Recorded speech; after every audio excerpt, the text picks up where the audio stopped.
Perguntas, questões, dúvidas, comentários, observações? Sobre aquela questão lá da normalidade, né? Teste de normalidade. Eu preciso fazer teste de normalidade. Depois dá uma olhada lá na apostila. Alguém tá com a apostila aí? Fácil. Eu não lembro de cabeça qual é o capítulo. Eu acho que é o 7, mas eu não tenho certeza. O 6. É o 6 ou o 7? Propriedades do modelo linear. Compartilha a tela?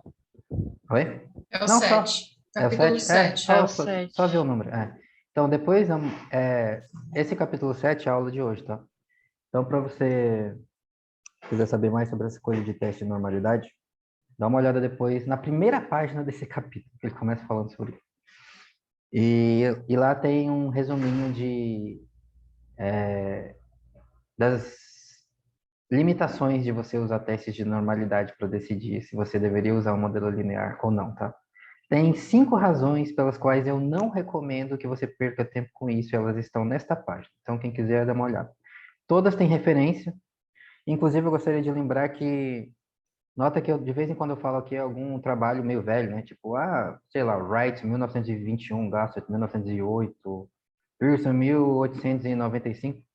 Mas tem referência para a literatura primária de tudo que a gente está falando aqui na apostila, tá? Então, se alguém tiver interesse de ver artigos técnicos, tipo trabalhos de estatísticos mesmo, profissionais, olha as referências na apostila que está tudo lá, tá? Eu não vou ficar repetindo aqui, mas está tudo lá. Só para ninguém achar que eu estou inventando alguma coisa, tá? Você tá ficando doido aí? Todo mundo sempre falou que era assim, agora você, quem você acha que é? Não, calma, tá? Tá na literatura, só você olhar lá, beleza? Tá tudo lá. O que mais? Lembrei, eu ia mostrar uns livros para vocês. Cadê os livros? Bhaskara, onde você botou os livros? Obrigado, Bhaskara. Ela estava dando uma lida ali. Alguns livros úteis, né? Essa coisa de referências, tem bastante referência lá, tá? Mas se alguém tiver, por acaso, pensando aí, será que tem alguma literatura útil que você poderia indicar, né? Literatura primária? Tem os artigos, a apostila, mas tem alguns livros que são úteis também. Eu vou mostrar alguns livros aqui que quem tiver interesse talvez pode dar uma olhada depois. Essa parte histórica, de onde vem a estatística, para onde vai, por que as coisas são assim? Então, eu recomendo quem tem interesse e gosta disso, uma leitura relativamente simples, leve, sem muito linguagem técnica, uma leitura de cabeceira mesmo, para quando antes de dormir. Recomendo fortemente esse livro aqui. Vocês estão vendo a capa direita ou está ao contrário? À direita. Pra, Não, pra, tá certo. Para mim parece o contrário. The Lady Tasting Tea. A senhora, a dama provando chá. Tá? Isso aqui é uma referência a um evento histórico aí que aconteceu com o Ronald Fisher, lá, o criador da nova, lembra? Então, David Salzberg é um estatístico e historiador da estatística. Então, esse livrinho aqui é relativamente curto, tá? Ele tem 300 páginas. Mas a linguagem dele é bem leve, tá? É baratinho, você encontra isso no Amazon, sei lá, essas lojas, livrarias aí. Eu não sei se tem versão em português. Talvez na Saraiva, sei lá, não sei. Tem? Deve ter, né? Companhia das Letras, eu acho, tem sim. Então, é relativamente barato, Acho tá? que é uma mulher tomando chá, um negócio Isso assim. aí, a dama tomando chá, alguma coisa. Eu já vi isso. E ele é bem legal, uma leitura bem leve, ele conta basicamente para você, de forma bem resumidinha, a história da estatística moderna, com base em historinhas sobre esses principais personagens que a gente fala aqui durante a disciplina, né? Então, o Galton, o Fisher, o Pearson, o Gossett, esse povo aí. E o próprio David Salzberg, como ele é estatístico profissional, ele também faz parte dessa história, só que ele é mais recente, né? Ele já é, tipo, depois da Segunda Guerra Mundial. E, por exemplo, sabe por que que a gente chama de desvios da média desvios das observações em relação à média de resíduos? Por causa dele. Foi ele que inventou esse nome. Porque os estatísticos ingleses, lembra que toda essa galera aí que a gente falou em inglês, que eu mostrei para vocês? Galton, Pearson, Gauss, Fisher, todos eram ingleses. Eles chamavam os desvios de erros. Lembra a lei do erro? Eles falavam, são os erros. Porque tinha essa ideia original, antiga, de que os erros eram erros de medida, era a variação que surgia por causa de erro de medida. Mas aí o Galton mostrou, não, olha, a variabilidade entre os indivíduos, entre organismos, também segue esse padrão, essa distribuição em forma de sino. Então, não são erros. Isso reflete variabilidade natural, uma variação real. Então, o David Salzburg não era inglês, ele era americano. É quando foi lá nos anos 50, a estatística começou a ser redescoberta pelos acadêmicos, começou a se popularizar nos Estados Unidos, surgiram os primeiros departamentos de estatística nos Estados Unidos, e o David Salzburg foi um dos primeiros caras que fez parte dessa história da estatística moderna nos Estados Unidos. E aí, quando chegou esse papo de erro para ele, erro, erro, erro, que erro, cara? Isso é estranho. Aí começaram a perguntar para ele, tá, mas erro é estranho, a gente chama isso de quê então? Aí ele ficou pensando, sei lá, chama de resíduos. Aí começaram a chamar de resíduos. Por causa do David, tá? Esse livro gratuito com você. A Bhaskara tá me contando que esse livro aqui tem ele gratuito em PDF, tá? Então, se você procurar na internet, você vai encontrar. Inclusive, foi ela que me recomendou esse livro aqui, não sei. E tem esse outro livro aqui também, que é uma leitura um pouco mais densa, tá? História da Estatística, a mensuração da incerteza antes de 1900. Aí essa aqui, se você é muito curioso, tá? Então, se você... Não, uma historinha geral, assim, legal esse aqui, muito bom. Não, quero saber a fundo. Aí, olha isso, tá? Sei lá quanto custa esse livro, eu também não sei se tem em português. Do Stephen Stigler. Stigler é um historiador da estatística também famoso. Ele tem vários livros sobre história da estatística, e esse aqui é um dos principais livros dele. E, bom, toda essa história que a gente está conversando está aqui também, tá? Inclusive tem a foto do Galton aqui atrás, tá? Esse cara aí no meio, fez tudo, meu careca. Então, história da estatística, esses são livros interessantes. Livros de estatística propriamente dita, para o pessoal que trabalha com ecologia e ciências ambientais, né? Bom, tem alguns, mas o que me ajudou muito na minha formação foi esse aqui. Conhece esse livro?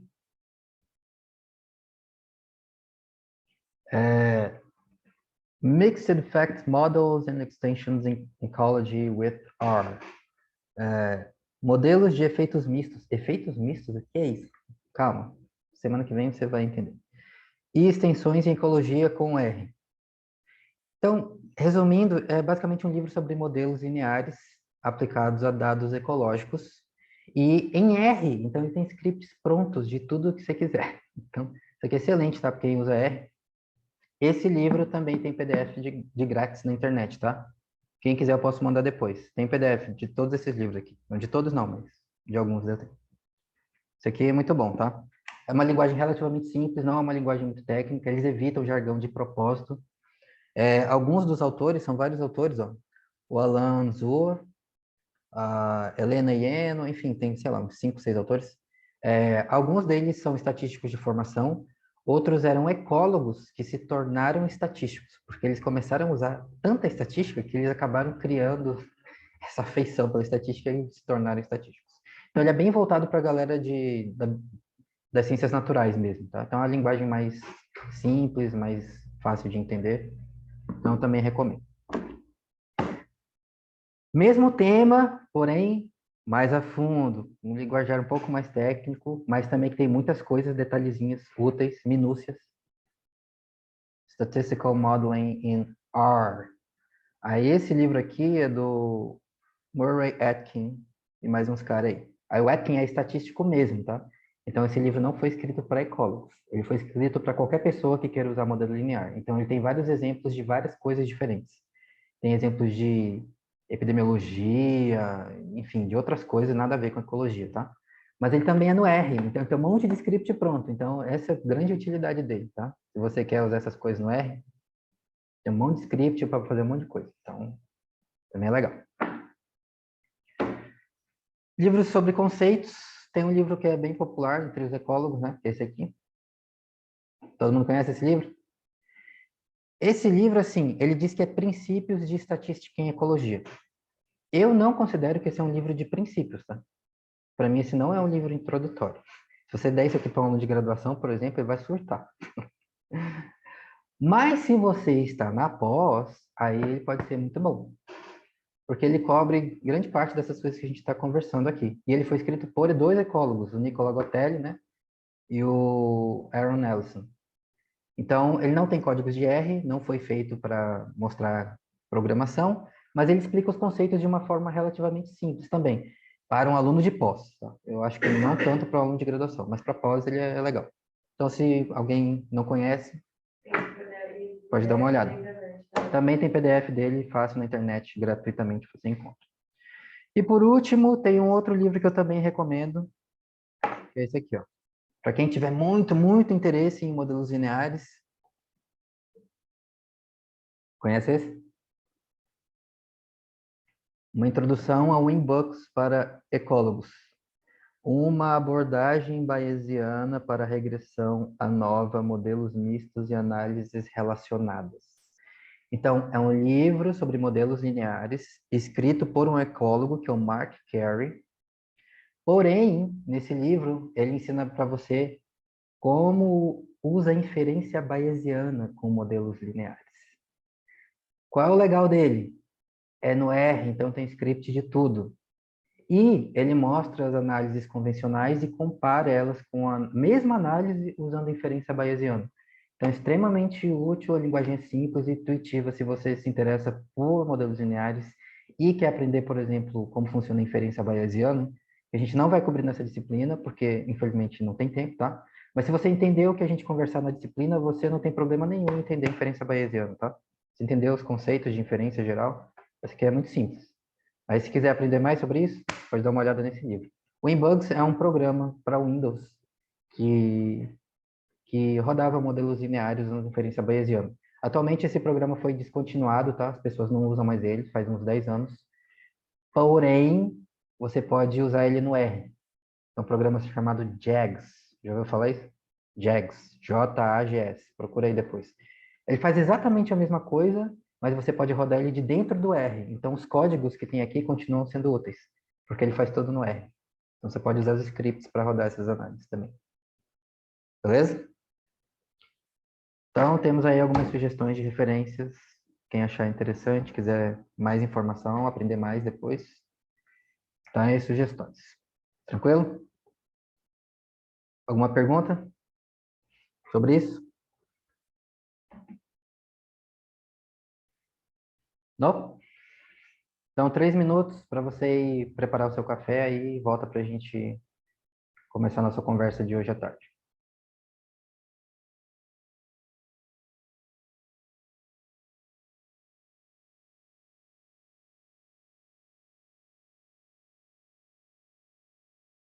Voltamos.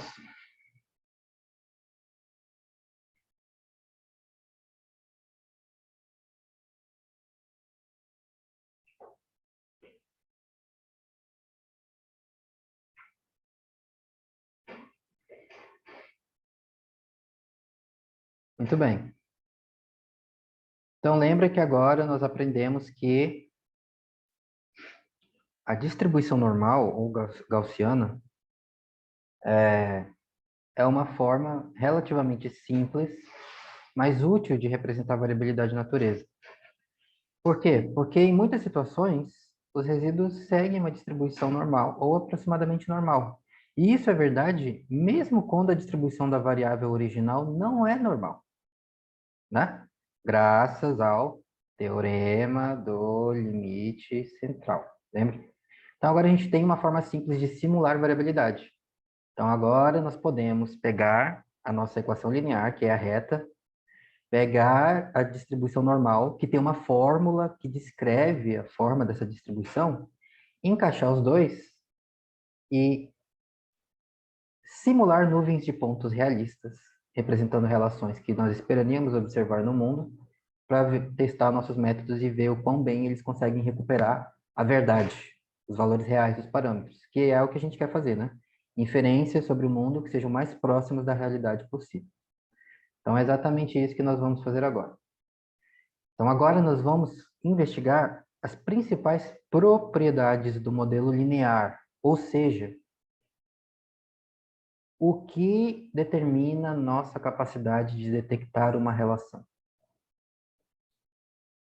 Quando eu tenho mais chance ou maior força de detectar uma relação e quando eu tenho menos? Quando é mais fácil detectar um efeito e quando é mais difícil? Aí isso é extremamente útil para a gente, concorda? Por quê? Porque isso influencia o nosso delineamento amostral, né? Quando você faz o delineamento amostral do seu trabalho, pensa na sua pergunta, na sua hipótese, vou medir as variáveis agora, vou coletar os dados. Aí você quer coletar dados que permitam responder sua pergunta, correto?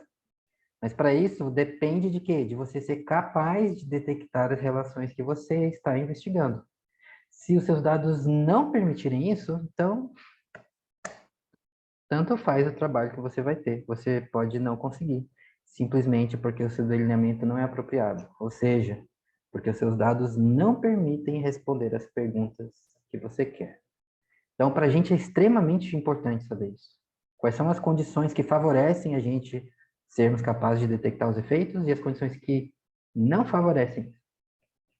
Então, a gente pode começar pelas regras mais simples, tá? Então, vamos começar. Olha esse gráfico aí, variável dependente no eixo Y, variável independente no eixo X.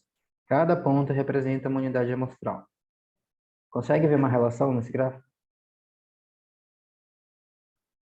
Qual?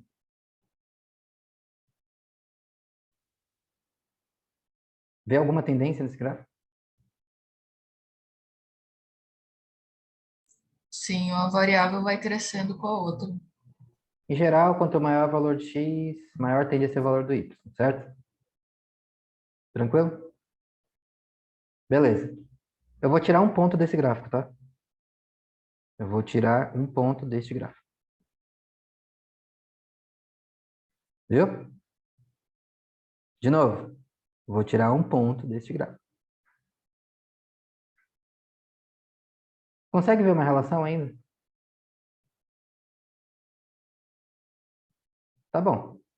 Então, eu vou tirar outro ponto deste gráfico. Consegue ver uma relação ainda? Tá bom. Então, eu vou tirar outro ponto deste gráfico. Consegue ver uma relação ainda?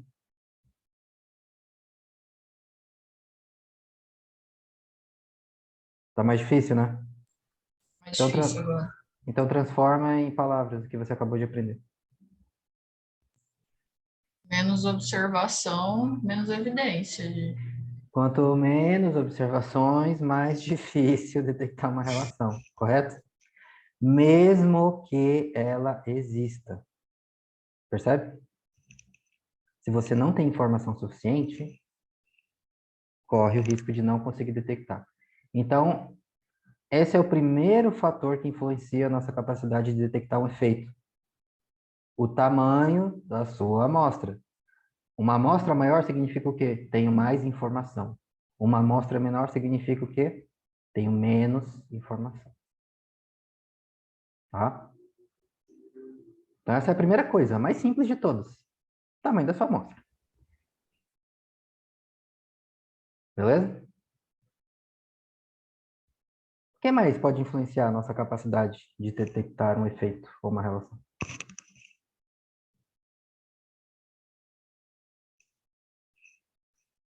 Vamos resetar o nosso gráfico aqui. Ó. Volta a nuvem de pontos original.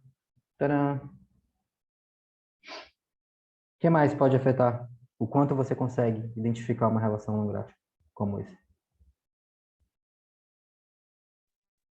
A dispersão dos pontos? Hum. Todo mundo vê a relação nesse gráfico, certo? Consegue ver uma relação ainda? Consegue? Em geral, né? Parece que sim, né? Consegue ver uma relação ainda? Ainda assim. Dá pra ver, né? Consegue uma relação aí? Agora até esqueci. Tá ficando mais difícil, né? Ah, então, tamanho da dispersão dos pontos também importa, né? Importa como? Transforma em palavras aí pra gente.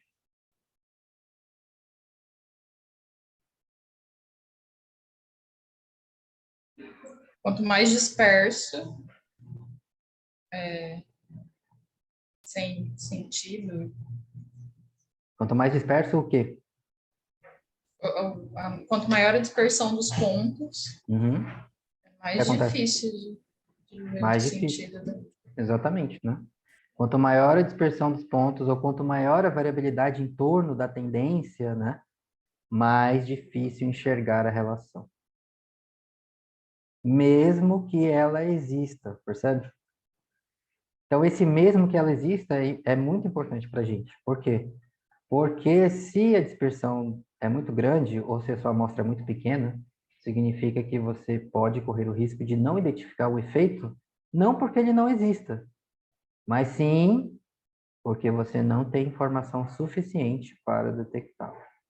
Por isso a gente precisa planejar muito bem o delineamento amostral, para ter informação compatível suficiente com as perguntas que a gente quer responder, para você não correr esse risco. Beleza? Tá, mas como funciona na prática isso? Quanta informação eu perco? Ou quão difícil fica? Difícil como? Difícil quanto? Então, para isso, vamos fazer simulações para você ver na prática exatamente como isso acontece. Como? Você vai criar um modelo linear e vai usar ele para simular observações. Exatamente como vocês fizeram pela manhã, tá? Lembra? Você somou as variáveis e gerou uma nova variável dependente, cuja distribuição é normal. Então é a mesma coisa agora. Só que agora que a gente tem esse modelo que a gente pode usar para simular dados, você vai simular diferentes situações usando esse modelo. O que acontece quando a minha amostra é pequena? O que acontece quando a minha amostra é grande? O que acontece quando a dispersão dos pontos é pequena? O que acontece quando a dispersão dos pontos é grande? Como isso influencia o meu resultado? Como isso influencia as estimativas dos coeficientes do modelo linear, intercepta a inclinação? Como isso influencia a minha medida de incerteza, o valor do P? E muda? Muda como? Então aí vocês podem usar esse script que vocês receberam, tá? Um script chamado simulação. Todo mundo recebeu? Lá no grupo? Tá lá no grupo, tá? Confirma aí que você tá no grupo mesmo, se eu não tô delirando, tá? Tá? Então é só baixar lá o arquivo, o script está pronto já, todo o código está pronto. Então, leia o enunciado, tá importante. Leia o enunciado para você entender o que ele está fazendo, o que está acontecendo. Aí você vai rodando o script aos poucos, tá? Roda passo a passo, para você entender o que cada passo está fazendo. Olha o resultado, tenta interpretar no final o que aconteceu. Beleza? Então você vai investigar qual o efeito do tamanho da amostra e do tamanho da dispersão sobre a estimativa da inclinação e sobre o valor do P. O que acontece quando você muda essas duas coisas? Vamos para os grupos? Jussara, você vai ficar com a gente hoje até o fim do dia ou você vai ter que sair depois? Sim? Ótimo.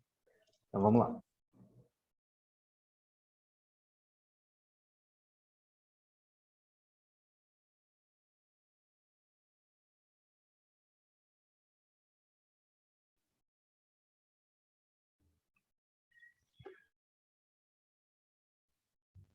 E aí?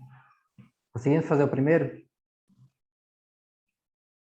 Chegou nos gráficos o primeiro? Vamos olhar então o primeiro, aí a gente vê o que acontece. Aí, na sequência, a gente olha o segundo, tá? Então, ó, como o código já está todo aqui, tá? Você vem aqui, seleciona tudo, blá, blá, blá, blá, blá, blá. Pronto. Consegue ler? Aqui está muito pequeno o tamanho da fonte no gráfico. Dá para ler. Dá para ler. Aumentar um pouco aqui.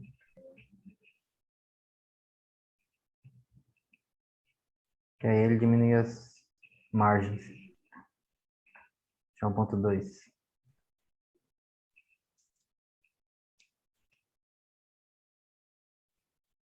Dá para ver bem? Beleza. Então, ó, são 3 gráficos, tá? Primeiro, eixo vertical e inclinação. Então, lembra o que a gente está fazendo aí, tá? O que a gente está fazendo? Nós estamos gerando dados a partir de um modelo linear. Então, gerando uma nuvem de pontos que representa uma relação entre 2 variáveis. E aí, cada pontinho nesse seu gráfico representa uma simulação, tá? Cada pontinho é uma simulação. Então, aqui no eixo vertical é a inclinação da reta, a inclinação da regressão. E no eixo X desse primeiro gráfico é o tamanho da amostra. Então, o que esse script está fazendo? Ele está simulando dados com diferentes tamanhos de amostra. E cada vez que ele simula, ele faz uma regressão, pega a inclinação da reta e salva esse valor. Simula os dados, faz a regressão, pega a inclinação da reta, salva esse valor. Simula novos dados, faz a regressão, pega a inclinação da reta, salva esse valor. Para diferentes tamanhos de amostra, tá vendo? Então, para cada tamanho de amostra aqui, ó, ele repetiu 100 vezes. N igual a 10, N igual a 20, N igual a 40, N igual a 80, N igual a 160. Para cada N, repete essa simulação 100 vezes e vê o que acontece com a inclinação. Então, é esse gráfico que você está vendo primeiro. Então, olha para esse gráfico aí, lembrando que cada ponto representa o resultado da inclinação obtida em uma dada simulação qualquer. Olha para esse gráfico e diz para a gente o que este gráfico significa.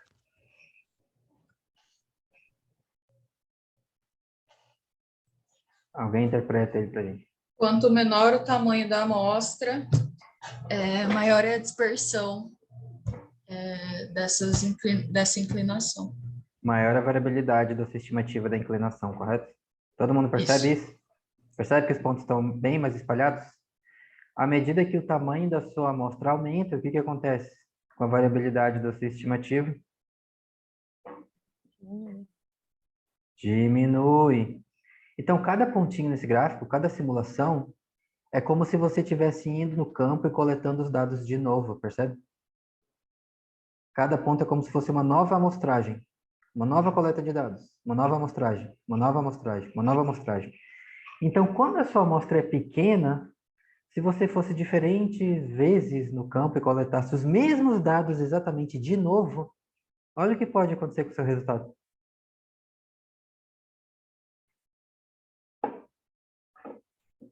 O que pode acontecer? Fica mais disperso. Cada vez que você volta, você vê um negócio diferente. Percebe? Cada vez que você coleta novos dados, faz a regressão, obtém a inclinação da reta. Olha como é variável entre simulações, ou seja, entre diferentes amostragens, entre diferentes coletas. Então, cada vez que você volta no campo, você pode ver uma coisa muito diferente. Então, intuitivamente, isso fala o que para a gente? A incerteza é grande, percebe? Quando a sua amostra é pequena, a variabilidade na sua estimativa é grande. Logo, a incerteza é grande. À medida que o tamanho da sua amostra aumenta, o que acontece com a variabilidade dos seus chutes, da sua estimativa? Diminui, tá vendo? A dispersão dos pontos vai diminuindo, diminuindo. Aí, a partir de determinado ponto, não faz mais muita diferença. Onde faz mais diferença? Quando a sua amostra é muito pequena. Você aumenta um pouco ela e a dispersão cai rapidamente, tá vendo? A variabilidade cai rapidamente. A partir de determinado ponto, ela continua caindo, mas caindo bem devagar. Tá? Gráfico, segundo gráfico aqui, ó, da direita. No eixo vertical, valor do P. Eixo horizontal, tamanho da amostra. Então, esse aqui é o valor do P do teste da inclinação da regressão que essa simulação fez cada vez que ela rodou. Então, olha esse segundo gráfico aí. Quando a sua amostra aumenta, o que acontece com o valor do P? Tem menos variação e é menor. Diminui, correto? Todo mundo percebe que ele diminui? Esse gráfico 3 aqui, ó, do lado, é a mesma informação deste gráfico 2. Só que esse gráfico está na escala original, o P, tá vendo? Lembra que o P é uma probabilidade, um número que varia entre 0 e 1? Esse aqui está na escala original. Esse gráfico são os mesmos dados, mas com a escala do P em log. Por quê? E lembra que o log, valores muito discrepantes não são tão discrepantes assim? Então fica mais fácil de visualizar. Porque os valores de P são números muito baixos. Lembra? Pode ser 0,001, 0,00001, 000. A gente não consegue enxergar direito. Então parece que está todo mundo igual aqui, tá vendo? Todo mundo juntinho. Então aqui é o mesmo gráfico, mas botando o P em escala logarítmica, porque agora você consegue enxergar melhor a tendência. Percebe? Então, em geral, quando o tamanho da sua amostra aumenta, o que acontece com o valor do P? Diminui. Diminui. Faz sentido isso?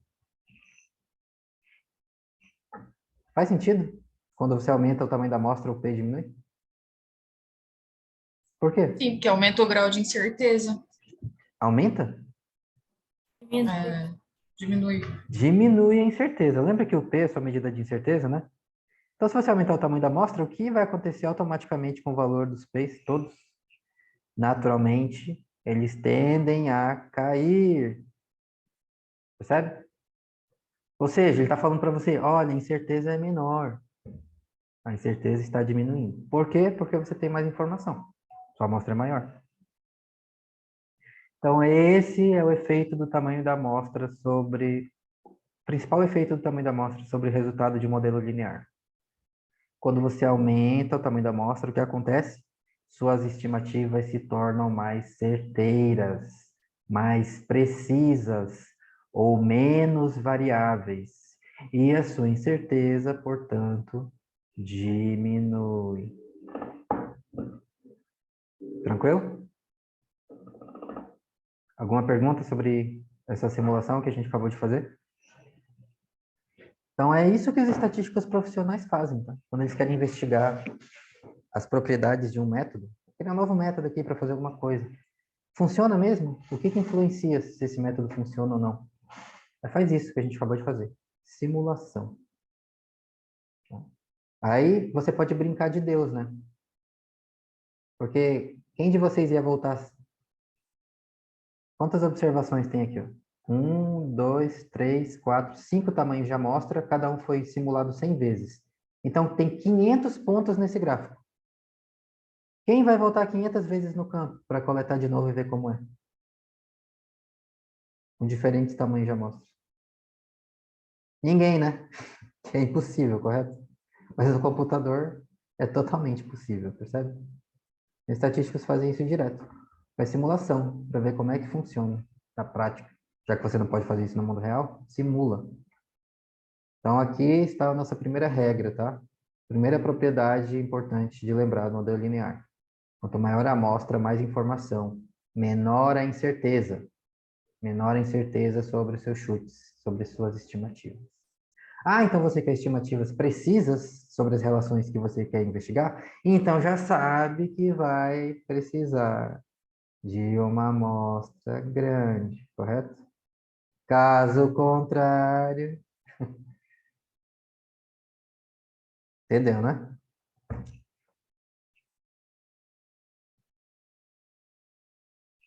Tranquilo? 5 minutos, volta aí para a gente ver a segunda propriedade importante dos modelos lineares.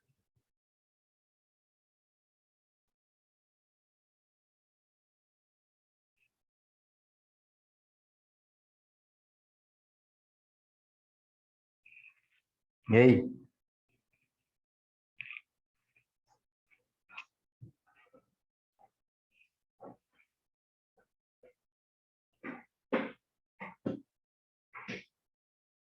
Então, lembra disso, tá? Quanto maior a amostra, menor a incerteza, ou maior a precisão das suas estimativas. Porém, tá vendo essa linha tracejada aqui no meio? Tá vendo essa linha tracejada aqui no meio? O que essa linha aqui está indicando? 2, tá vendo? O que é 2? 2 é o valor real da inclinação da reta que nós criamos na simulação. Percebe?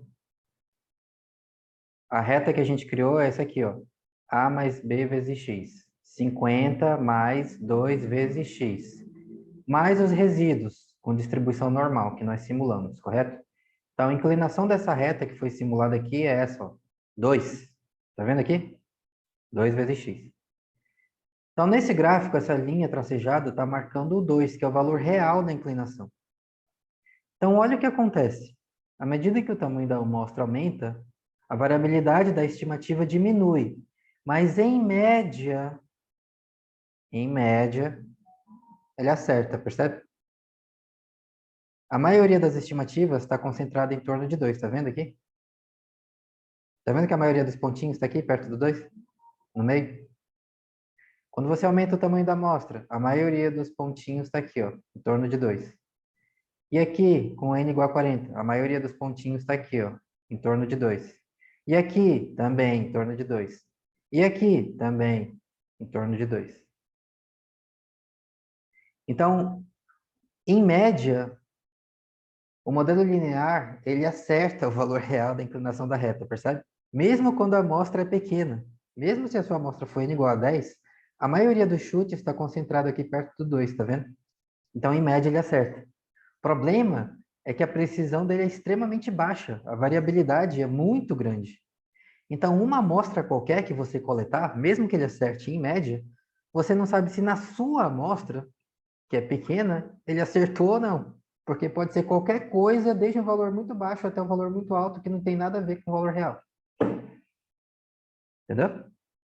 Então, esse é o nosso problema. É a falta de precisão da estimativa quando a sua amostra é pequena. Então, esses são dois conceitos importantes que os estatísticos usam para medir se um método é bom ou não. Precisão e acuidade. O em inglês, eles falam assim, precision e accuracy. Já ouviu essa palavra? Às vezes, em português, algumas pessoas falam acurácia. Já ouviu isso? Acurácia é uma transliteração do inglês, tá? O nome em português é acuidade. O que é acuidade? E o que é precisão? Precisão é assim, ó. Você chuta várias vezes e os seus chutes são todos muito parecidos. Acuidade é assim, ó. Você chuta e acerta o alvo. Então, você pode ser muito preciso, mas ter uma baixa acuidade. Imagina que você está, sei lá, diz um jogo aí que você precisa acertar alguma coisa, um alvo. Dardo? Dardos.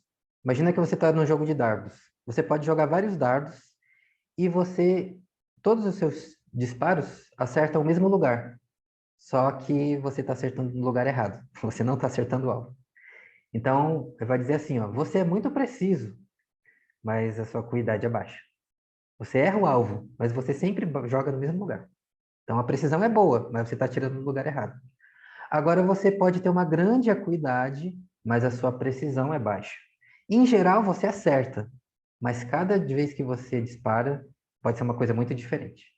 Em geral, tá certo, mas pode ser um tiro muito ruim. Que é exatamente o que acontece aqui, tá vendo? Quando a sua amostra é muito pequena, em média, ele acerta, mas a variação entre os chutes é muito grande. Então, a acuidade é boa, mas a precisão é uma bosta.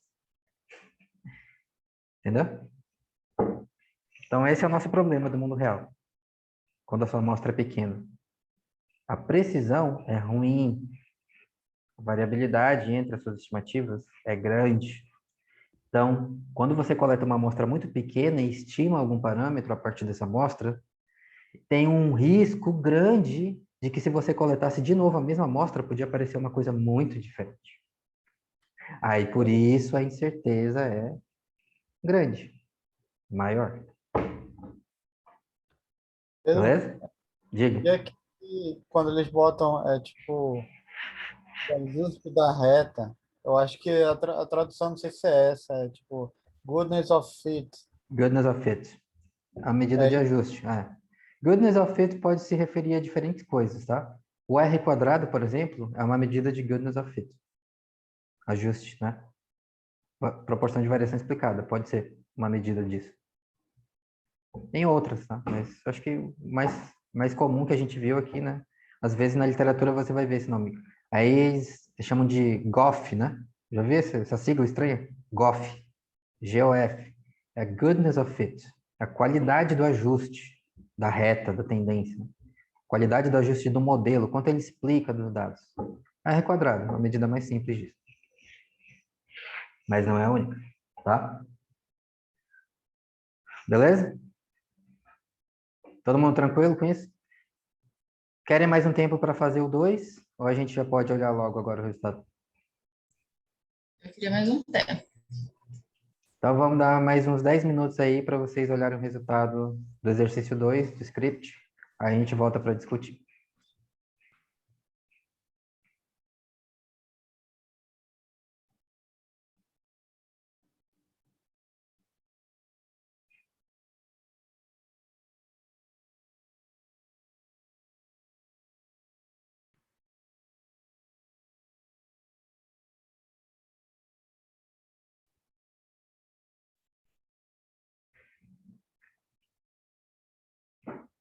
E aí, chegamos nos gráficos?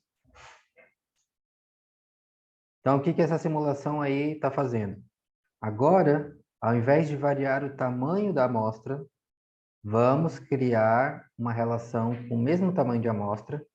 Que tamanho? N igual a 30. Tá? E para o mesmo tamanho de amostra, vamos simular várias relações diferentes, com dispersões diferentes em torno da tendência. Como a gente mede a dispersão em torno da tendência, a forma mais simples, usa o R quadrado, correto? Então, nessas duas figuras, vocês têm o que acontece com a inclinação da reta quando você muda o valor do R quadrado, muda o tamanho da dispersão dos pontos em torno da reta, e o que acontece com o valor do P quando você muda a dispersão dos pontos em torno da reta. Voluntário para explicar para a gente o que isso significa.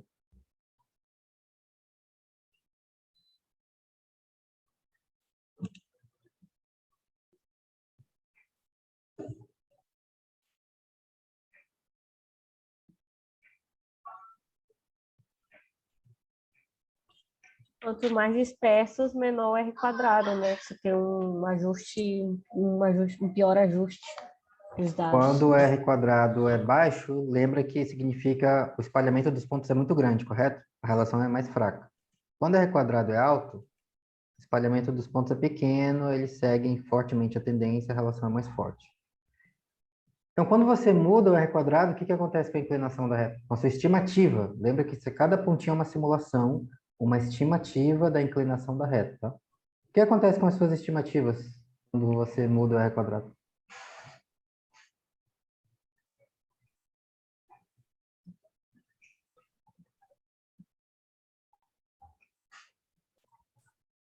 Se o R quadrado é maior, as estimativas têm maior acurácia. Exatamente. Esqueci a palavra certa. Então, vamos falar em duas partes, né? Quando o R quadrado é muito baixo, significa a dispersão dos pontos é enorme, correto? O que o modelo linear diz para você? O que ele diz para você? Olha onde estão os chutes dele, tá vendo aqui onde estão os pontinhos? O que ele está falando para você? Ele está falando, eu não consigo nem enxergar relação nenhuma aí. Ele está dizendo que a inclinação é zero, tá vendo? Tá vendo que a inclinação está lá embaixo, perto do zero? Ele nem consegue enxergar relação nenhuma. É relação invisível para ele. Então ele diz, é zero, é perto de zero, é quase zero, é zero, é zero. Então, para você conseguir detectar alguma relação, você precisa reduzir o ruído, correto? Reduzir a dispersão em torno da tendência. Tá? Aí, à medida que o R quadrado aumenta, a variação explicada aumenta, aí ele vai enxergando cada vez melhor a inclinação da reta. Até que, a partir de determinado momento, ele, em média, consegue acertar o valor da inclinação, tá vendo? Tem uma variação aqui, mas em média, ó, em geral, esses pontinhos estão girando em torno do valor real da inclinação, que é 2, né? Então, ó, varia, mas em média ele acerta. Em média ele acerta. Em média ele acerta. Quando o R quadrado é muito, muito alto, ou seja, a relação é fortíssima, aí ele acerta sempre, tá vendo?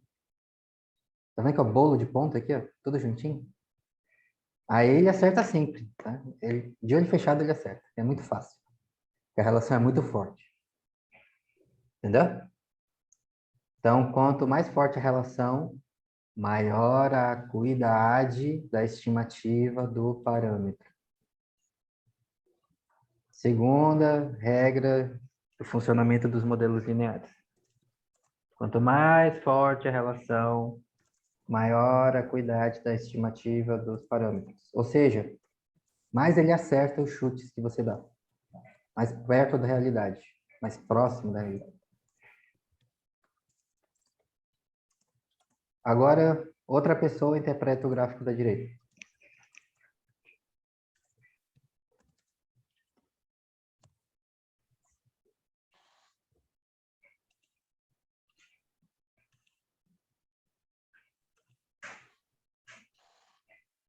Voluntária, voluntário, explica pra gente o gráfico da direita. Maior ou... Pode falar, pode falar. Não, pode falar. Vai, Pedro, fala. Tá. Quanto menor a dispersão, menor a chance da minha evidência ocorrer ao acaso. Quanto menor a dispersão, Menor as chances da minha evidência ocorrer ao acaso? Seria isso? É uma forma. Pode falar isso. Tá? É uma forma de dizer. Percebe o que acontece com o valor do P quando aumenta o R quadrado? Então, a relação está ficando mais forte da esquerda para a direita, correto? A dispersão dos pontos está diminuindo. O que acontece com o valor do P?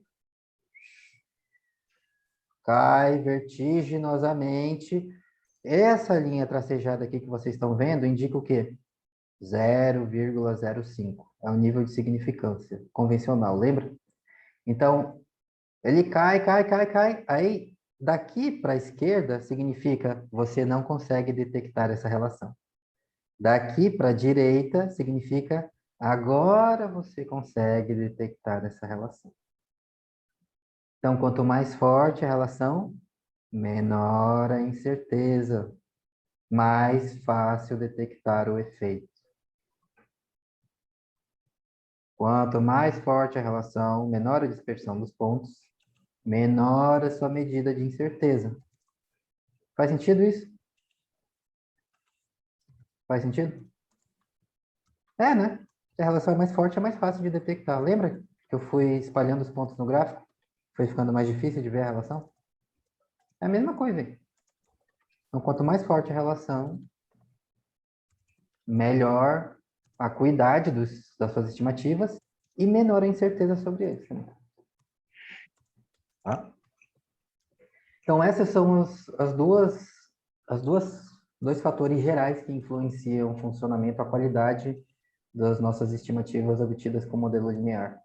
É o tamanho da amostra e o tamanho da dispersão. A amostra maior significa mais informação, menor incerteza. Dispersão maior é o contrário, significa é mais difícil de enxergar a relação, mais aleatório. Então, a incerteza é maior. Tranquilo? Perguntas sobre isso? É intuitivo, né? Não é intuitivo? Não tem nenhum grande mistério, né? Agora, uma coisa interessante é você perceber como cai rapidamente aqui, tá vendo? Como cai rápido? Cai rapidamente no começo. Depois não muda quase nada, mas tá vendo? É mais ou menos constante. Cai muito rapidamente no começo. Então, isso aqui é uma das coisas mais importantes que eu acho que os estatísticos descobriram nos últimos 100 anos. Ou seja, para você fazer inferências razoáveis sobre o mundo, você não precisa de uma amostra gigante nem de relações super fortes. Se a sua amostra é muito pequena, quando você aumenta ela um pouco, você já ganha rapidamente muita informação. Se a sua amostra é muito grande ou muito, muito grande, não faz muita diferença. Faz diferença se ela é muito pequena e aí você aumenta. Aí você ganha rapidamente muita informação. E aqui é a mesma coisa também. Da relação é muito, muito, muito fraca, se ela ficar um pouquinho mais forte, você reduz o ruído um pouquinho, você rapidamente ganha informação e a incerteza cai rápido. A partir de determinado momento, não faz mais muita diferença. Então, isso é extremamente útil para a gente no mundo real, né? Por quê? Porque se a gente precisasse de amostras gigantescas sempre que a gente quisesse detectar uma relação, ia ser complicado, né? Deixa eu fazer o outro gráfico de novo aqui. Olha aí, ó. Esse aqui é o do tamanho da amostra, tá? Aumentar o tamanho da fonte um pouquinho, fica mais fácil de ver. Botar aqui 5, botar aqui 15. Tá? Então, olha aqui, ó. Olha a variabilidade dos seus chutes na inclinação. Aí é o tamanho da amostra no eixo X, né? Quando a amostra é muito pequena, n igual a 10, olha como a precisão é uma bosta, né? A variação é muito grande. Aí você aumenta o tamanho da amostra, ela cai rápido. Aí você aumenta mais um pouco o tamanho da amostra, ela cai rápido. Aí a partir daqui, mais ou menos, ó, tá vendo que daqui para cá não faz muita diferença? De N80 até N160, tá vendo como faz pouquíssima diferença? Então, significa que eu não preciso de um N gigantesco para conseguir dar um chute com uma precisão razoável de um parâmetro. Tudo que eu preciso é que a minha amostra não seja ridiculamente minúscula, a ponto de o chute ser tão horrível que eu não consigo identificar o valor do parâmetro. Mas se você aumenta a sua amostra um pouco, a incerteza já cai rapidamente. A precisão aumenta rapidamente. É a mesma coisa com o P, tá vendo? N igual a 10, o P pode ter valores muito altos, inclusive maiores que 0,05, tá vendo? Você corre o risco, inclusive, de nem conseguir detectar o efeito, de tão grande que a incerteza é. Mas aí você aumenta um pouco o tamanho da amostra, olha o que acontece com o P. Tá vendo? Parece que ele caiu de um precipício aqui, ó. Ele cai rapidamente. Ou seja, a sua incerteza diminui rapidamente. Então, não precisa também ter uma amostra gigantesca. O problema prático é a sua amostra ser pequena demais e não ela não ser gigante, entendeu? O problema é você não ter nem o mínimo necessário para conseguir detectar o efeito que você está investigando. Nossa, Tranquilo? tranquilo. Então, para isso, nós seguimos algumas regrinhas. Que alguns de vocês até já deram spoiler, né? Como faz para calcular o tamanho da minha amostra? Aí as pessoas sugerem regras.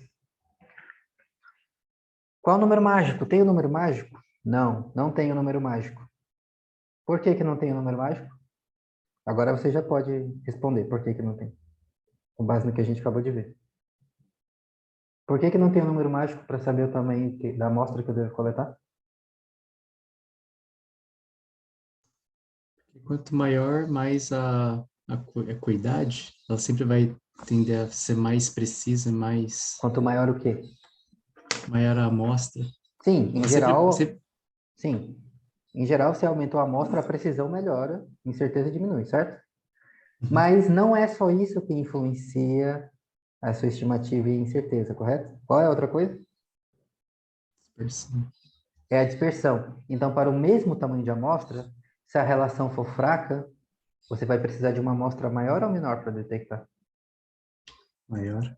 Maior. Se a relação for forte para o mesmo tamanho de amostra, mais fácil detectar, correto?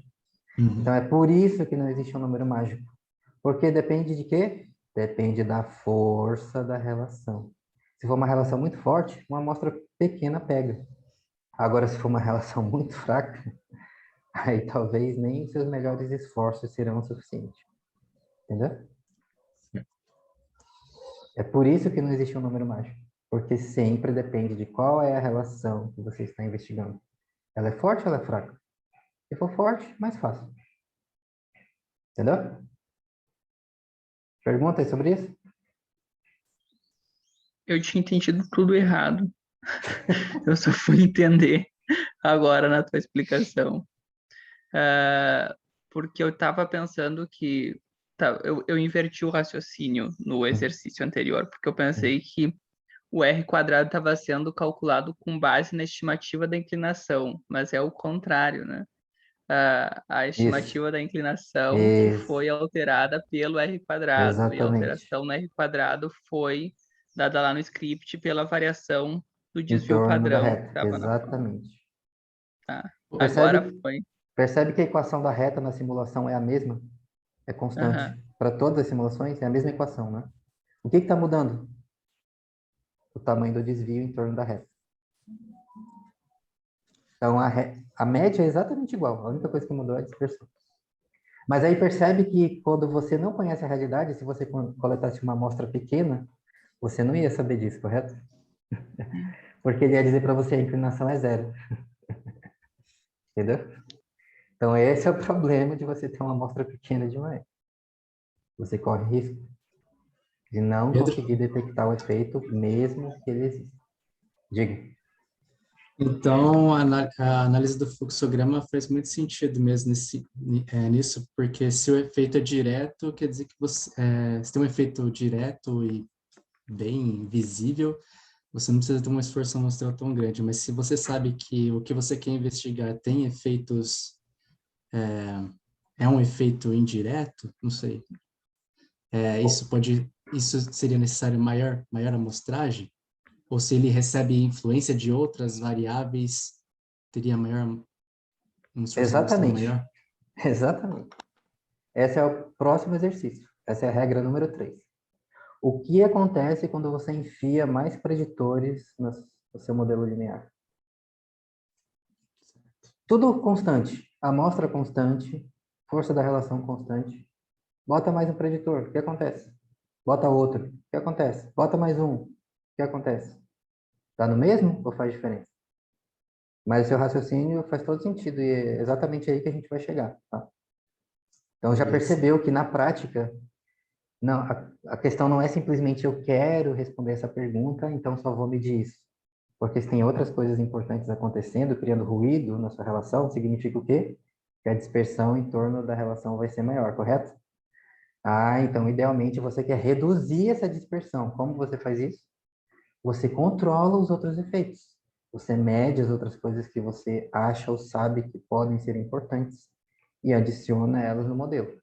E aí ele controla o efeito disso, reduz o ruído, aumenta a variação explicada, diminui a variação não explicada. Ah, agora eu consigo detectar os efeitos que antes eu não conseguia, porque eu não tinha controlado nada. Entendeu? É exatamente aí que a gente vai chegar. 10 minutos, volta aí para a gente aprender a terceira propriedade fundamental dos modelos lineares.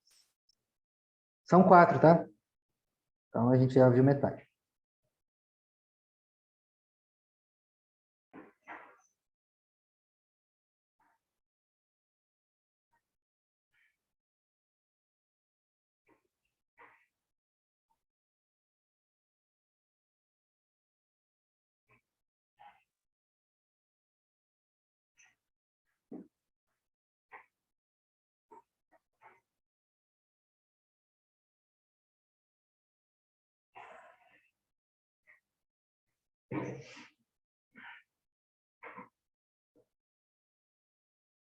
E aí?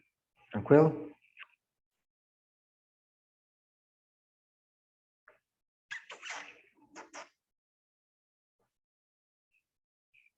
Então, a terceira, já vimos duas coisas, dois fatores importantes que influenciam nossa capacidade de detectar relações. Essa capacidade de detectar relações, ou capacidade de detectar um efeito, normalmente os estatísticos dão um nomezinho, um jargão para isso, diário. Eles chamam de poder estatístico. Statistical power.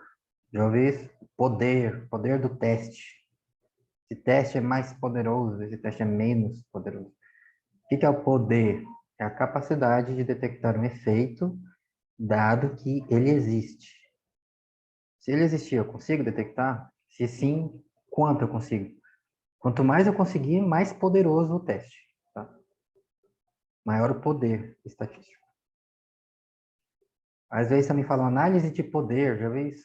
Power analysis, análise de poder. Análise de poder é tipo isso que vocês acabaram de fazer aí, né? Ver quais são as condições que influenciam a capacidade de detectar um efeito.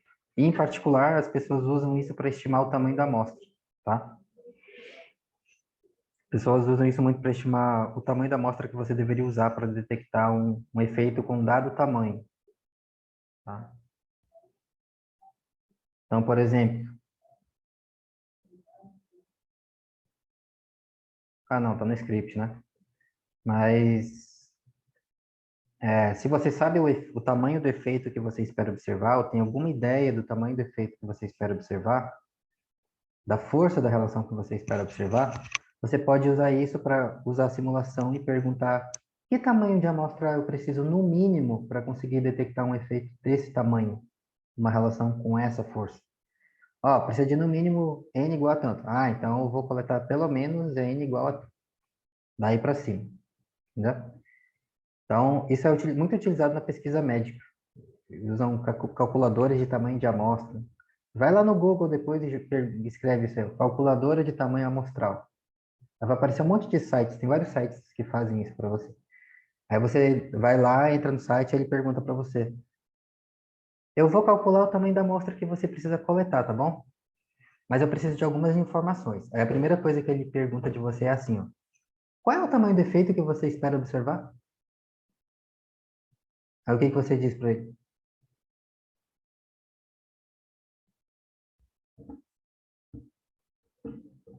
Ora, eu sei lá qual é o tamanho do efeito, se eu soubesse, eu não precisava. Eu não precisava coletar uma amostra para estimar, correto? Não sei qual é o tamanho do efeito. Então, essa é a limitação das calculadoras de tamanho amostral, tá? Porque para você fazer isso, você tem que assumir o tamanho do efeito.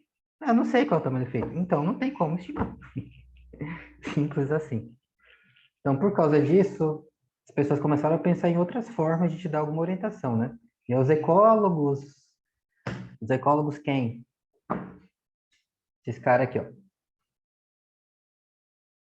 Gotelli, já ouviu falar do Gotelli? O Aaron Ellison, enfim. São ecólogos que trabalham pesadamente com estatística. Então, alguns ecólogos compilando dados da literatura, né? Em geral, qual é a força da relação que a gente costuma observar em relações ecológicas? Quando você está investigando relações entre variáveis ecológicas, em geral, como que essas relações são? Quão fortes elas são? Em geral, elas são relativamente fracas. Qual tamanho de amostra a gente precisa para detectar um efeito desse tamanho? Então, aí, com base nisso, eles propuseram uma regra empírica, com base nas relações e nos padrões que os ecólogos costumam observar. Aí tem um pedaço aqui nesse livro que ele escreve isso. Diego, qual que é o capítulo que eu não lembro agora? Só para mostrar para as pessoas verem que ele realmente escreveu isso. Se eu não me engano, é o 5.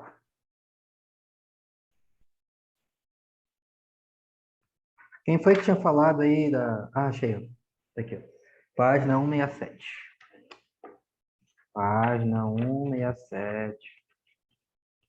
Versículo 2. Agora, você teria um minuto para ouvir a palavra dos modelos lineares, por favor? Então, de acordo com a página 167 do capítulo 5º,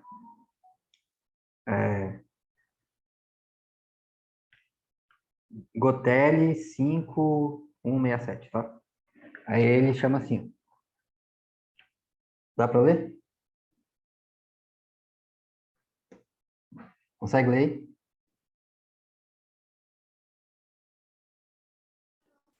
Não consigo, mas Não. pode Eu- continuar. sua janelinha tá bem muito pequenininha. Não dá para Agora- ler, não, Pedro. A regra dos 10. Isso aí. A regra do 10. Tá? Não funciona. Enfim. Aí eu vou ler para vocês. Eu vou ler a Bíblia para vocês. A regra do 10 diz que você deve coletar pelo menos 10 réplicas ou unidades amostrais para cada categoria ou nível de tratamento. Por exemplo, suponha que tenha determinado que pode coletar um total de 50 observações em um experimento. Um bom delineamento para uma nova de um fator poderia ser comparar sua variável dependente entre não mais que 5 espécies diferentes. Então, a sua variável independente é a espécie. Quantas observações eu devo coletar de cada espécie? Colete pelo menos 10. Entendeu? Então, quando você tem variáveis categóricas, colete pelo menos 10 observações por categoria.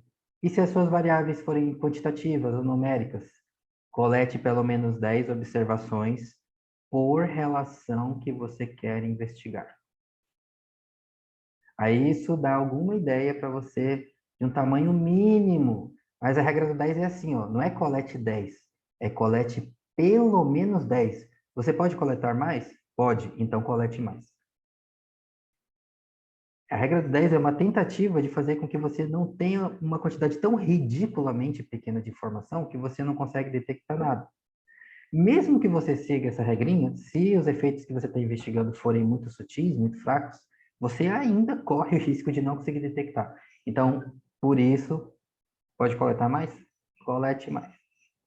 Aí ele fala assim, ó, a regra do 10 não se baseia em nenhum princípio teórico de delineamento experimental ou de análise estatística. É uma reflexão da nossa experiência de campo,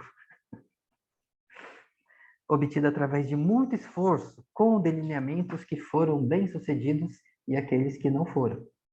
Certamente é possível analisar conjuntos de dados com menos de 10 observações por tratamento, né? Você vai fazer uma nova, por exemplo, tem 3 categorias. Ah, eu vou coletar 5 observações para cada uma, n igual a 15. Pode funcionar? Pode, mas intuitivamente me diz quando é que isso vai funcionar.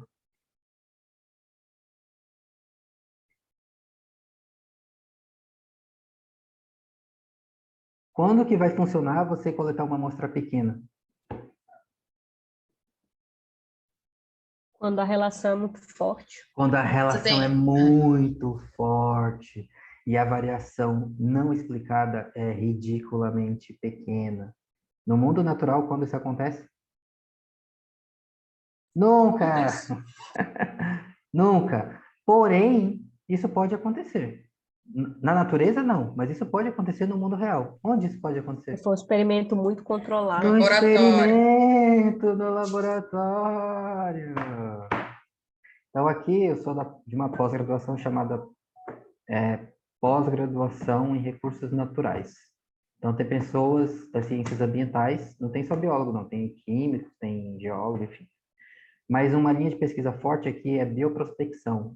Pessoas que trabalham com microbiologia, com bioquímica, que querem extrair compostos biológicos de algum organismo e produzir alguma coisa útil a partir disso. Medicamento, alguma coisa com aplicação industrial, enfim. Aí, muitos trabalhos que eles fazem são experimentos de laboratório. Eles adoram fazer a nova. O que acontece se eu mudar a temperatura? O que acontece com essa enzima? Se eu mudar a temperatura? Se eu mudar o pH? Se eu mudar a concentração de substrato? Se eu mudar não sei o quê? Qual é o tamanho da sua amostra? 15? 9? 12? Aí isso é comum, tá? Para eles. Por quê? Porque estão trabalhando com condições controladas de laboratório. Aí, qual o tamanho da dispersão dos pontos no gráfico? É ridiculamente pequeno. Aí você consegue, n igual a 9, n igual a 12, n igual a 15, beleza, não tem problema.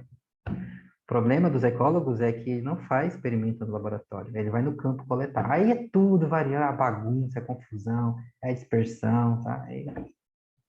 Então, eles propuseram isso aqui com base nisso, tá? Na experiência deles. Não tem nenhum motivo teórico, é pura e simplesmente com base na experiência. Tá? Aí blá blá blá, blá blá blá, blá blá blá, tá. A regra do 10 é um ponto de partida sólido. Mesmo se você estabelecer um delineamento com 10 observações por nível, por categoria da sua variável independente, é pouco provável que termine com esse número. A despeito de seus melhores esforços, os dados podem ser perdidos por uma variedade de razões, incluindo falha nos equipamentos, desastres climáticos, parcelas perdidas, distúrbios ou erros humanos, ou a transcrição imprópria dos dados e até mesmo alterações ambientais. A regra do 10 possibilita a coleta de dados com um poder estatístico razoável para revelar padrões. Tá vendo? Poder estatístico, capacidade de detectar um efeito quando ele existe. Aí depois ele fala da regra do 5, eu não vou nem falar disso, tá? Esquece disso. Tá bom a regra do 10. Mas você entende o problema, né? Entende qual é o problema. Então, você quer fazer mais inferências? Quer detectar relações fracas? Então, você precisa de mais informação.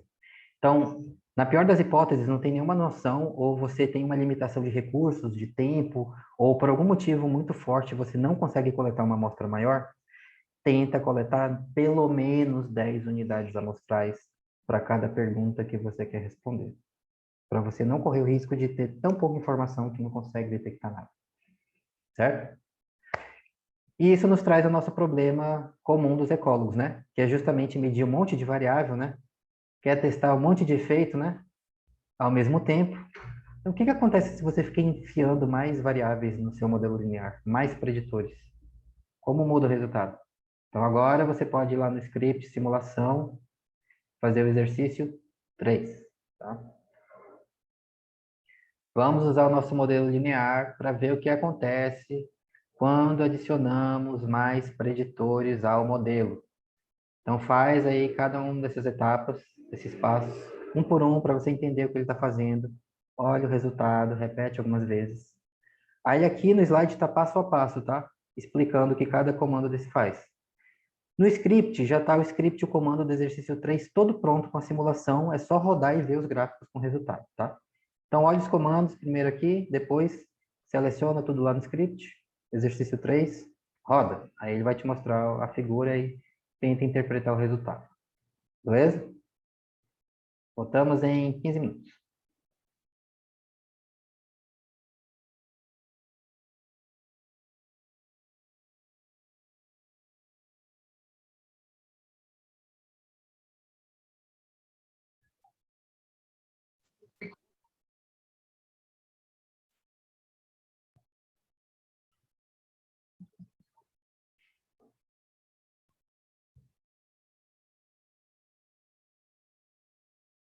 E aí?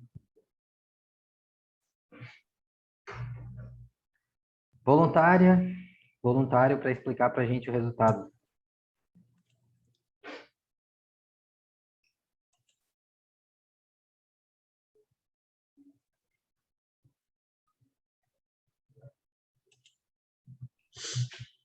Voluntária, voluntário. Então, acho que o primeiro gráfico mostra que, com o aumento do número de preditores, a variabilidade da da nossa estimativa do valor de P aumenta. Certo, mas nota que este gráfico não está mostrando diretamente a variabilidade da estimativa, né? Olha o eixo vertical, o que é? Ah, o valor de P. É o valor do P. Eles estão relacionados? Estão, né? Quanto mais variável a estimativa, maior a incerteza. Todo mundo já percebeu isso, né? Então, eles estão falando para você mais ou menos a mesma coisa. Mas o P é aquele número que a gente usa para medir diretamente, ter uma ideia da magnitude da incerteza, né? Então, em geral, quando você adiciona mais preditores para o mesmo tamanho de amostra, correto? Então, percebe que cada pontinho nesse gráfico é uma simulação. Todas essas simulações foram feitas com o mesmo tamanho de amostra, tá? Então, para o mesmo tamanho de amostra, se eu boto um preditor, como é o resultado? É assim. Enfia mais um preditor, 2 preditores. É assim. Enfia mais um, é assim. Enfia mais um, é assim. Então, você percebe que, em geral, quanto mais preditores, o valor do P global, né, a sua medida de incerteza global da regressão múltipla tende a aumentar. Esse gráfico da direita é a mesma coisa, mas mostrando o valor do P em escala log, para você visualizar mais facilmente a maioria, né, a tendência da maioria. Já que são valores muito baixos, né? Lembra que são valores muito baixos, então a discrepância é grande aqui entre os valores, então aqui em escala log é a mesma coisa para você enxergar essa tendência, focando na maioria dos pontos, tá? Por que isso acontece?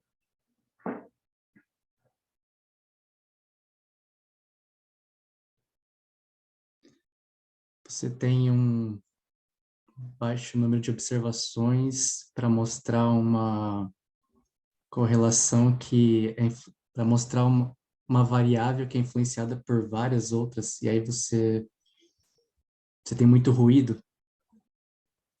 Seria isso? Lembra que a tamanho da amostra é constante em todas essas simulações, correto?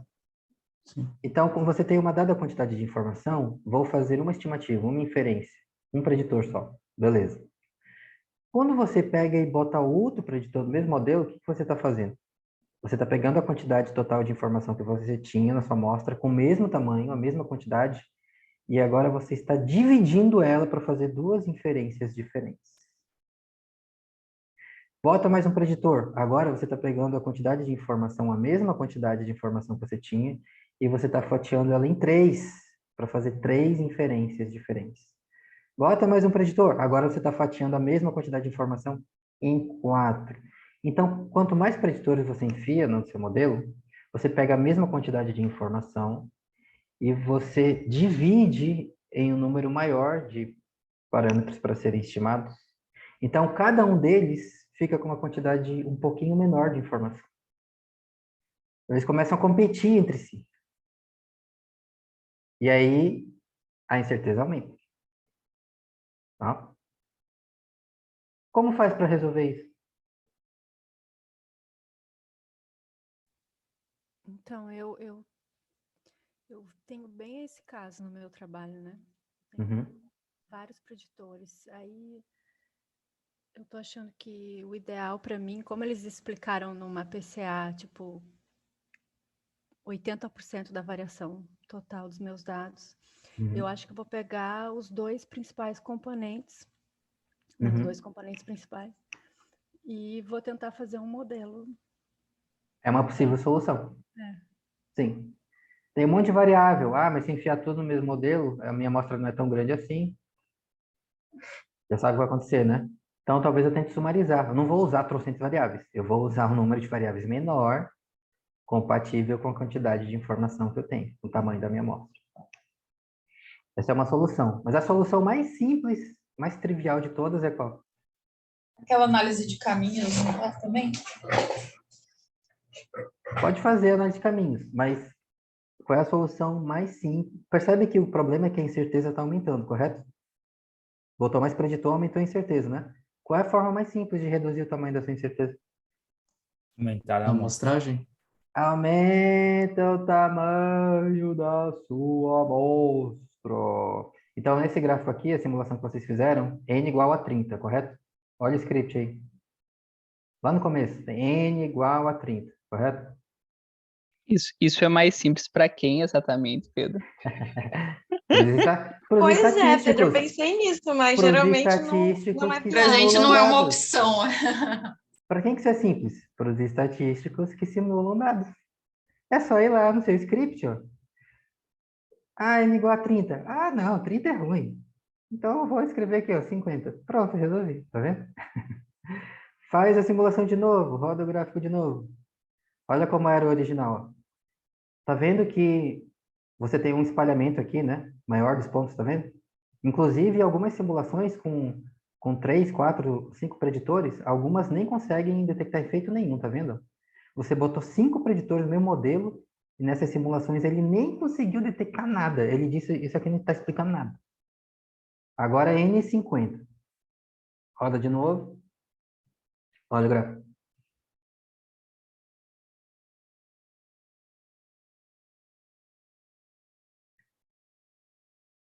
Viu o que aconteceu? O que aconteceu com os pontinhos?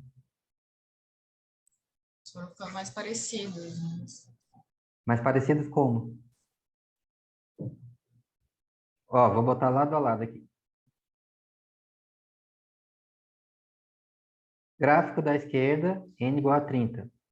Gráfico aqui do meio, mesma simulação, n igual a 50. O que mudou?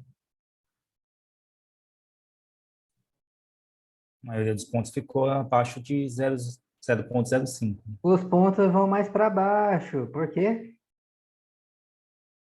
Porque o P Diminuiu o diminuiu. Sua incerteza é menor. Tá vendo? Quando você aumenta o tamanho da amostra, o que acontece? A sua incerteza diminui. Ah, então como é que faz para resolver? Aumenta o tamanho da sua amostra. Entendeu? E quando não dá para aumentar o tamanho da amostra? E quando não dá para aumentar o tamanho da sua amostra? Então não me vai medir 50 milhões de variáveis se você sabe que não tem como analisar. Entendeu? Esse é o grande dilema dos ecólogos. Mas se o seu orientador pede para você analisar... Faz 10 relações simples. Ai, ai. Aí você obedece, tá? Você só obedece. Ô Pedro, Diga. e isso vale também para diminuir o efeito individual também de cada preditor sobre a variável resposta, no sentido do P para cada variável. Porque você tem o P global e tem o P de cada uma sobre Sim. a Sim. variável, Aham. né, dependente. Sim. Isso também diminuiria o aumento da amostragem? Sim, Também mesma daria coisa. um nível de significância mais baixo, né? Exato. Maior, quer dizer. Mesma coisa. Tá. Tá? Porque tipo, isso é como o P funciona, né? Então, tanto faz qual é o P. Quando a amostra aumenta, a incerteza diminui. Então, todos os P's diminuem. Tá? Tá. Tranquilo? Ah, mas meu orientador. Então, segue o seu orientador. Mas agora você já sabe o que vai acontecer, correto? Aí, como eu já falei, gente, eu sei, tá? Que no mundo real é difícil, às vezes não é simplesmente, aumenta o tamanho da sua amostra. Eu sei que tem limitações, mas perceba a importância, então, de você considerar tudo isso no seu delineamento, tá? Porque não adianta, você quer responder 1 milhão de perguntas, eu não vou coletar uma amostra suficiente. Você vai perder seu tempo, vai perder seu dinheiro e seu tempo, só isso. Não vai conseguir, então não perde seu tempo, tá? Tem outras soluções? Tem. Essa é a mais simples que eu falei para os estatísticos, né? No mundo real, para os ecólogos, não é tão simples. Então, tem outras coisas que você pode fazer. Reduz o número de preditores, tá? Então, putz, tem 10 preditores, não vou conseguir 10 preditores para uma amostra desse tamanho. Se você tiver 10 preditores e aplicar a regra do 100, qual é o tamanho mínimo de amostra que você precisaria? Regra do 10? Mínimo 10. 10 por preditor, são 10 preditores, então você teria que coletar uma amostra de no mínimo n igual a 100, correto? 10 vezes 10. Tem isso? Não, não tem. Então não vou usar 10 preditores, simples assim. Você pode utilizar o seu conhecimento científico para fazer uma triagem, por exemplo, tá? O que aqui pode ser mais importante? Isso aqui. Tá, então eu vou testar isso, porque eu sei que eu tenho informação suficiente. Outra possibilidade. Sumariza os preditores usando um método de ordenação. Não é o tema dessa disciplina, não vamos falar sobre isso. Mas a Ana Luísa acabou de dar o exemplo para a gente, né? Fazer uma PCA, por exemplo. É outra possibilidade. Outra possibilidade ainda. Você pode criar modelos que têm um número limitado de preditores e compará-los entre si para ver qual deles explica melhor sua variável dependente. Seleção de modelos. Isso a gente só vai ver semana que vem. Então, essas são as 3 soluções, entre aspas, mais comuns, tá? Ou aumenta o tamanho da amostra ou reduz o número de preditores. Como? Ou faz uma triagem você mesmo, ou usa a ordenação, ou usa alguma forma de seleção de modelo. Beleza?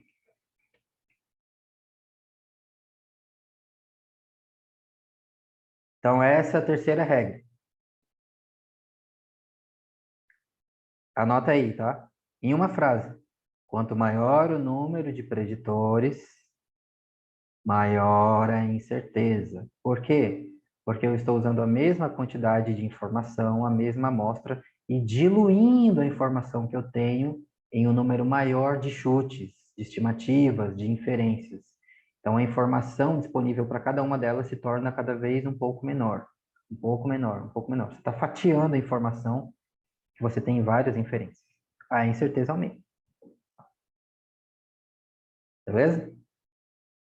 E por último, a quarta e última propriedade mais importante dos modelos lineares. O que acontece quando você tem multicolinearidade? Alguém explica para a gente o que é multicolinearidade?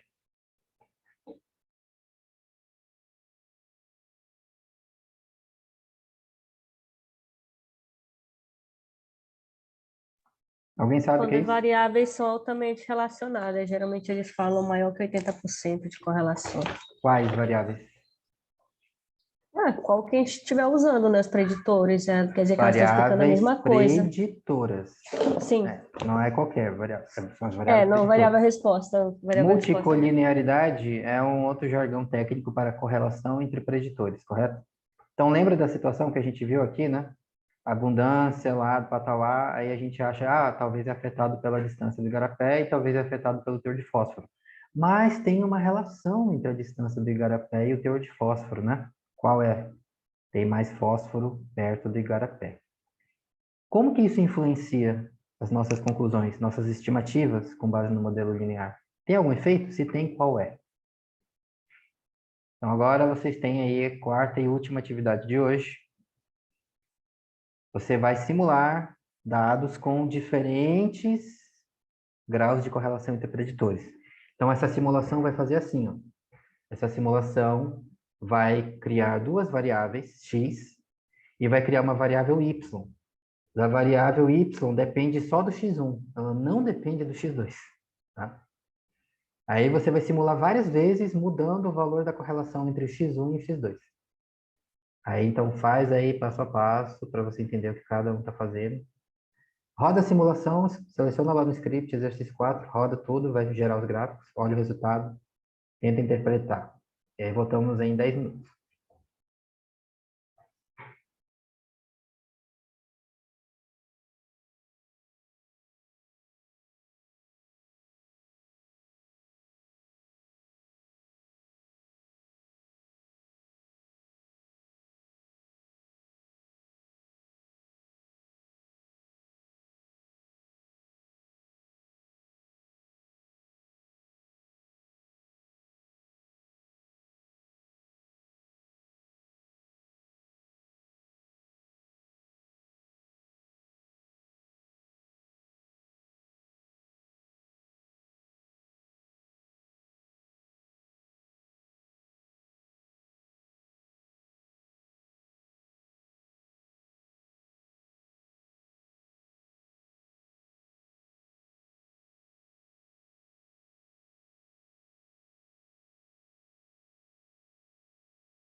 Muito bem. Nossa lição final de hoje. O que acontece quando os preditores são correlacionados? Então, aqui, ó, nós criamos duas variáveis, x1 e x2, certo? Simulamos usando os comandos que vocês já aprenderam aí do R. Aí, olha a relação entre x1 e x2. Tá vendo aí no gráfico? Tem uma correlação entre eles? Sim. Bem forte, parece, né? Vamos medir aqui. Correlação entre x1 e x2. Olha aqui, ó. 0,83. É relativamente forte, né? Né? Perto de 1, É né? nature. Nature, É yes. nature, né? Manda para nature. Agora vamos simular uma variável dependente y que depende de x1. Mas só depende de x1. Não depende de x2. Tá vendo algum x2 nessa fórmula aqui? Tá vendo algum x2 nessa equação? Não, correto? Então, qual é o efeito real do x2 sobre y? Nenhum. Zero. Não tem. Correto? Só x1 tem efeito. x2 não tem efeito nenhum. Vamos fazer o gráfico. Y contra x1. Consegue ver uma relação? Sim? Sim. Bem óbvio, né? Quanto maior x1, maior y. Beleza, foi isso que a gente simulou. Ok. Vamos fazer outro gráfico. Y em relação a x2. Consegue ver uma relação?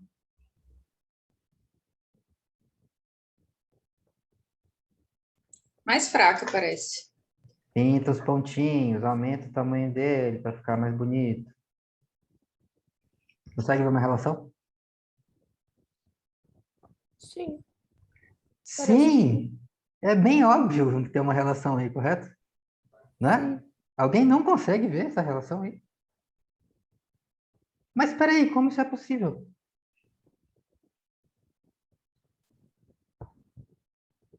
Como isso é possível? Olha aqui, ó. Onde x2 entrou na simulação da nossa variável y? Em lugar nenhum. Como é possível que quando você faz y contra x2 aparece uma relação no seu gráfico? Vamos medir a correlação entre os dois. x2 e y. O R está dizendo para você aqui, ó. Nossa, tem uma correlação de 0,62 entre o y e o x2. Faz o gráfico. Nossa, tem uma relação entre os dois. Como isso é possível? O X1 é relacionado com o X2.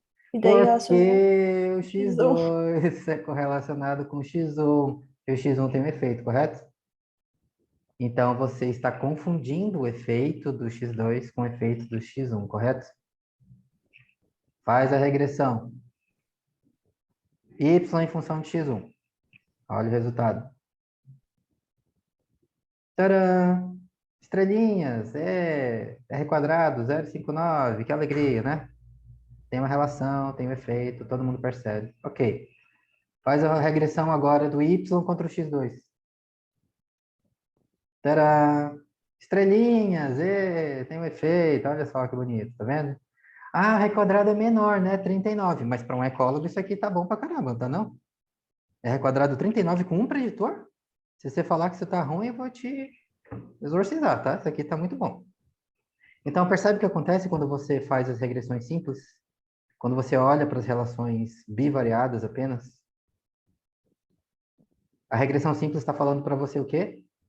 x1 afeta o y, x2 também afeta o y. O que acontece se você fizer uma regressão múltipla com esses dois preditores juntos, x1 e x2?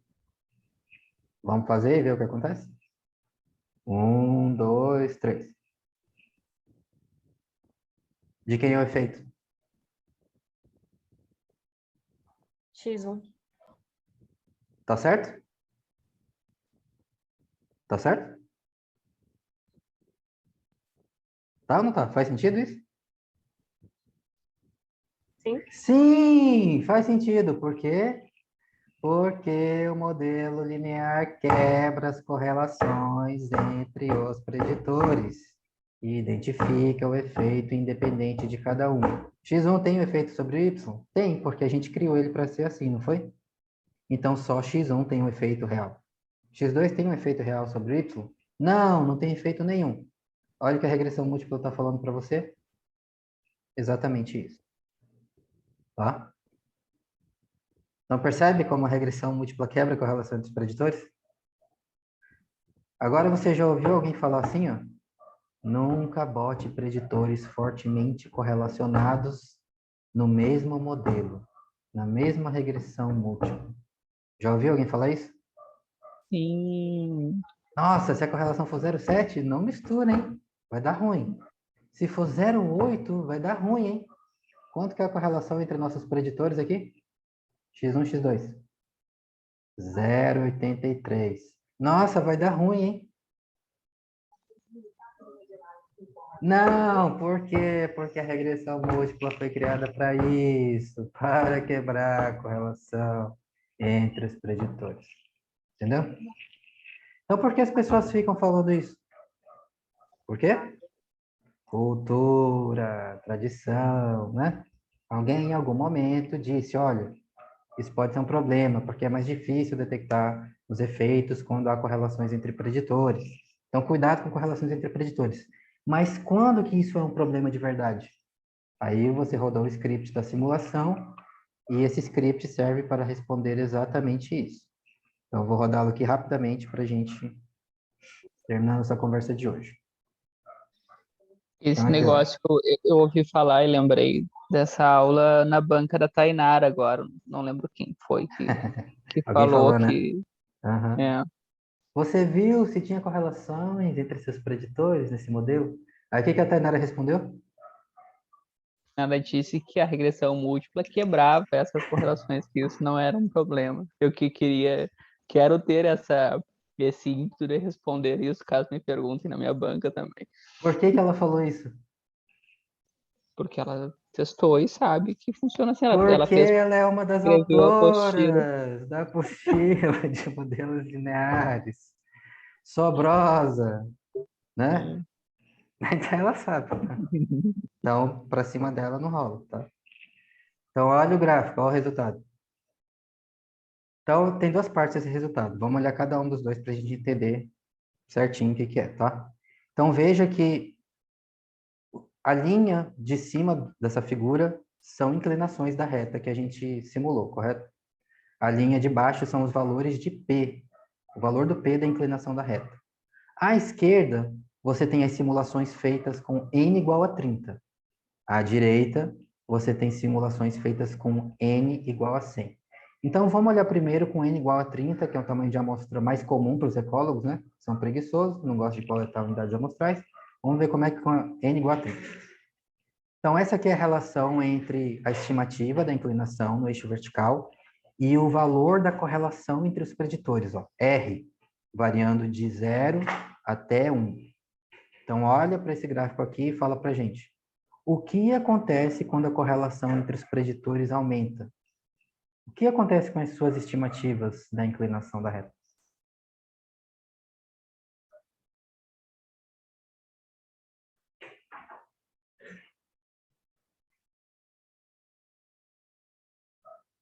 As estimativas variam mais. Ficam cada vez mais variáveis, correto? Ou seja, a precisão da sua estimativa diminui, fica mais variável, correto? Todo mundo enxerga isso nesse gráfico? O espalhamento dos pontos está aumentando? Quanto maior o R, todo mundo vê isso? Tá vendo aqui, ó? Mais espalhado, ó. Mais espalhado, ó. Mais espalhado, tá vendo? Quanto mais forte a correlação, mais imprecisa a sua estimativa. Agora olha aqui para baixo, ó. Nesse gráfico de baixo, no eixo vertical, você tem o valor do P, tá? É o teste da hipótese nula lá na inclinação da reta. E no eixo X é a correlação entre os preditores. O que acontece quanto mais forte fica a correlação entre os preditores? O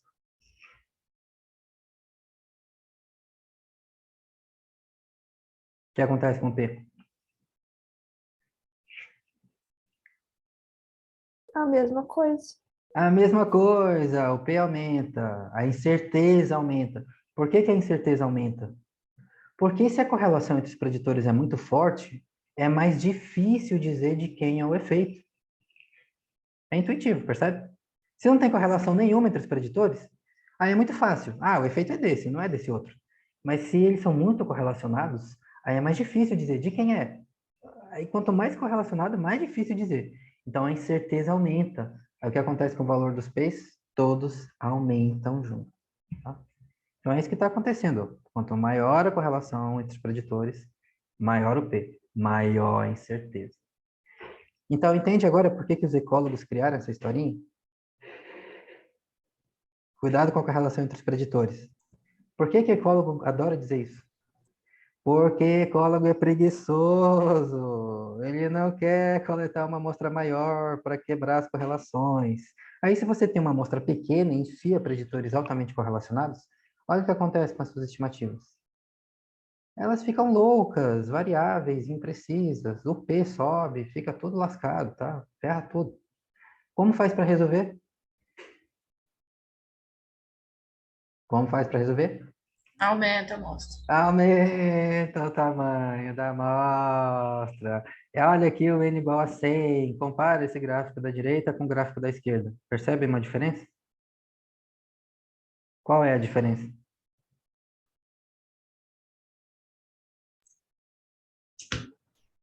Qual a diferença?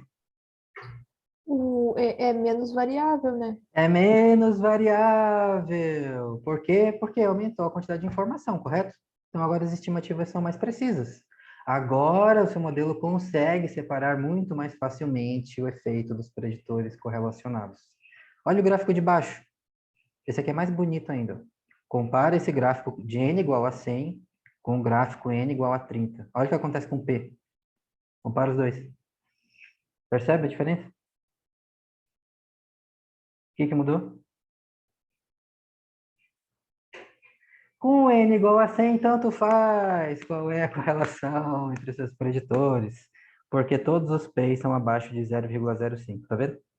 Ele consegue detectar o efeito sempre, mas com n igual a 30, aí não. Se a correlação for muito alta, olha o que acontece. Às vezes ele não consegue detectar mais o efeito, mesmo ele existindo. Por quê? Porque a correlação é tão forte que ele não consegue dizer de quem é o efeito. A incerteza é grande. Aí ele diz, o P é alto.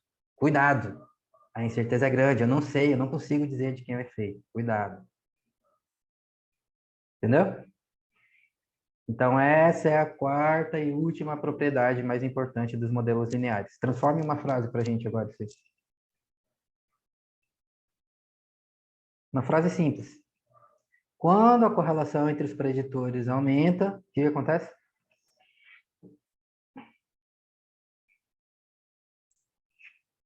Aumenta a incerteza de quem é o efeito.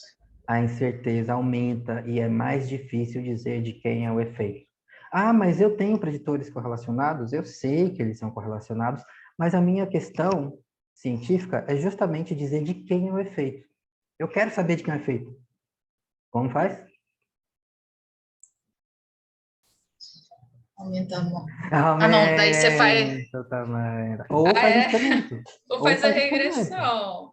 Ou faz experimento. Mas se fizer uma regressão múltipla, enfiar um monte de preditor correlacionado, já sabe o que vai acontecer com o P, né? É. Vai aumentar. Ah, eu quero separar Sim. os efeitos. Ah, então vai fazer o quê?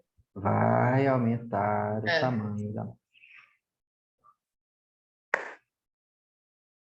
Agora vocês sabem tudo que há para saber sobre o modelo linear.